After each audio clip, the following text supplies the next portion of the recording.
എൻ്റെ ജ്യോതിഷ വിഷയത്തിലേക്ക് എല്ലാവർക്കും സ്വാഗതം. ഞാനിന്ന് പറയുന്നത് ജ്യോതിഷ സംബന്ധമായ വിഷയം 1201 ആണ്ട് പുതുവർഷ ഫലമാണ്. പുതുവർഷ മലയാള മാസ പുതുവർഷ ഫലം. അത് പൂരാട നക്ഷത്രത്തെ പറ്റിയാണ് പറയുന്നത്. പൂരാട നക്ഷത്രക്കാരുടെ ചിങ്ങമാസം മുതൽ കർക്കിടക മാസം വരെയുള്ള പുതുവർഷ ഫലം. ഓരോ മാസത്തിലും അവർക്കുണ്ടാവുന്ന കാര്യങ്ങൾ. ചിങ്ങമാസത്തിൽ ഇവർക്ക് അപകടങ്ങൾ ഉണ്ടാകാം. ഗുരുസ്ഥാനത്തിരിക്കുന്ന ജനങ്ങൾക്ക് വിയോഗം ഉണ്ടാകും. കന്നിമാസത്തിൽ സ്ഥാനലബ്ധി, ധനനേട്ടം, കീർത്തി എന്നിവ ഉണ്ടാവും. കന്നിമാസത്തിൽ സ്ഥാനമാനങ്ങൾ ഇവരെ തേടി വരും.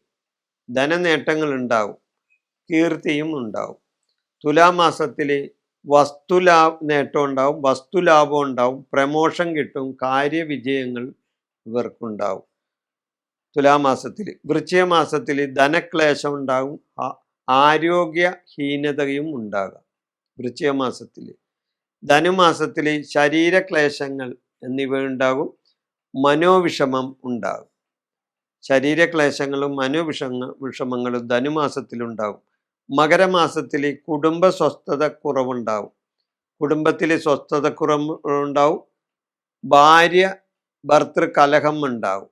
മകരമാസത്തിൽ കുടുംബ സ്വസ്ഥതക്കുറവ്, ഭാര്യ ഭർത്തൃ കലഹം എന്നിവയുണ്ടാകും. കുംഭമാസത്തിൽ പ്രശസ്തി ഉണ്ടാകും, ധനനേട്ടങ്ങൾ ഉണ്ടാവും, കാര്യവിജയങ്ങൾ ഉണ്ടാവും. മീനമാസത്തിൽ മാതൃജനങ്ങൾക്ക് ക്ലേശങ്ങൾ ഉണ്ടാവും, ബന്ധുജനങ്ങളുടെ വിരോധങ്ങളും ഏൽക്കാൻ ഇടവരും. മേടമാസത്തിൽ ശിരോരോഗങ്ങൾ വന്നുപെടാം, മനോവിഷമങ്ങൾ, മനക്ലേശങ്ങൾ, മനപ്രയാസം എന്നിവയുണ്ടാകാം.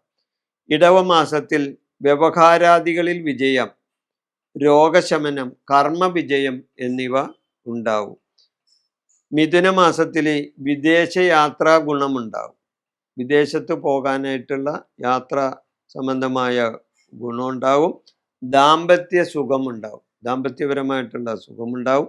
കർക്കിടക മാസത്തിൽ പതനഭയവും ഉദരരോഗവും വന്നു ഭവിക്കാം. പതനഭയം, ഉദരരോഗം എന്നിവ ഉണ്ടാകാം. ദോഷശാന്തിക്കായി വിഷ്ണുപ്രീതിയും ശാസ്താപ്രീതിയും വഴിപാടുകൾ നടത്തി പ്രാർത്ഥിക്കണം. ഈ വിഷയം ഞാനിവിടെ അവസാനിപ്പിക്കുന്നു. നന്ദി, നമസ്കാരം.